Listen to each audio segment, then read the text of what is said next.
मैं इकोसिस्टम के दो छोटे छोटे उदाहरण आपके सामने रखूंगा जिससे आपको समझ में आएगा कि इकोसिस्टम कितना जहरीला है।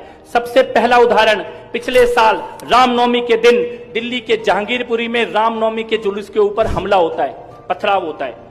दिल्ली पुलिस के एक सब इंस्पेक्टर को गोली लगती है, कई लोग उस पथराव में घायल होते हैं, निहत्थे राम सेवक घायल होते हैं।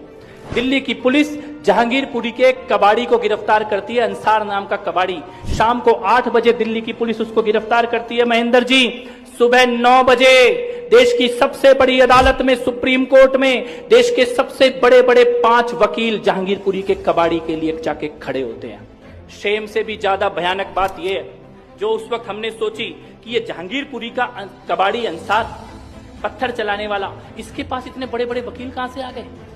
अगर आप और हम अपना घर बेच के भी उन 5 वकील को 12 घंटे के अंदर सुप्रीम कोर्ट में खड़ा करने की कोशिश करेंगे, हमें अपॉइंटमेंट भी नहीं मिलेगा। उन वकीलों से 12 घंटे के अंदर अपॉइंटमेंट भी नहीं मिलेगा। पैसा तो होगा ही नहीं, पैसा आ भी गया कहीं से घर बार बेच के, तब भी अपॉइंटमेंट भी नहीं मिलेगा। लेकिन जहांगीरपुरी के कबाड़ी के लिए देश के 5 सबसे बड़े वकील 12 घंटे के अंदर देश की सबसे बड़ी अदालत में खड़े थे। तब हमने ये सोचा कि ये कैसे संभव है, कैसे, कौन है वो लोग जो अंसार को इतने बड़े बड़े वकील दे रहे हैं। तो एक नाम सामने आया, जमीयत उलेमाए हिंद। जमीयत उलेमाए हिंद ने जहांगीरपुरी के अंसार के लिए देश के सबसे बड़े बड़े वकील खड़े कर दिए थे। तो हमने सोचा कि जमीयत उलेमाए हिंद क्या है, इसके बारे में जानने की कोशिश की जाए। इनके पास इतना पैसा कहां से आ रहा है। तो पता लगा, अहमदाबाद में जो बम ब्लास्ट हुए थे, आतंकवादी हमले हुए थे, जिन आतंकवादी हमलों में पुलिस ने आतंकवादियों को न केवल पकड़ा बल्कि सबूतों के साथ कोर्ट में ले जाके उनका गुनाह साबित करके सजा दिला दी 36 लोगों को।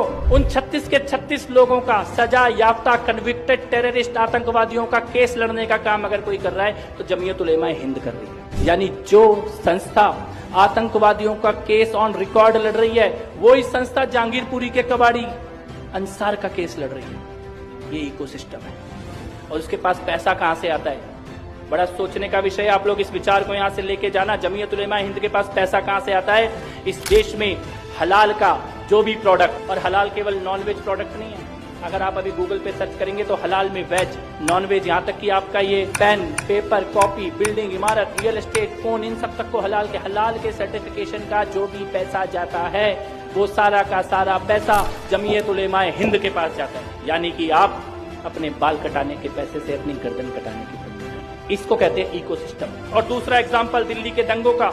दिल्ली के दंगों में शाहरुख पठान की फोटो आप सबने देखी होगी, जो बंदूक लेके पुलिस वाले के माथे पे बंदूक लगा के खड़ा था। शाहरुख पठान, दुनिया के पास उसकी फोटो थी, उसका वीडियो था, उसका नाम था। लेकिन रात को 9 बजे प्राइम टाइम पे रवीश कुमार आता है, शाहरुख पठान की फोटो दिखाता है, उसका वीडियो दिखाता है और उसका नाम अनुराग मिश्रा बताता है। जब दिल्ली चल रही थी तब इतना बड़ा झूठ रात को प्राइम टाइम पे टीवी पे बोला जा रहा था। इसको कहते हैं इकोसिस्टम।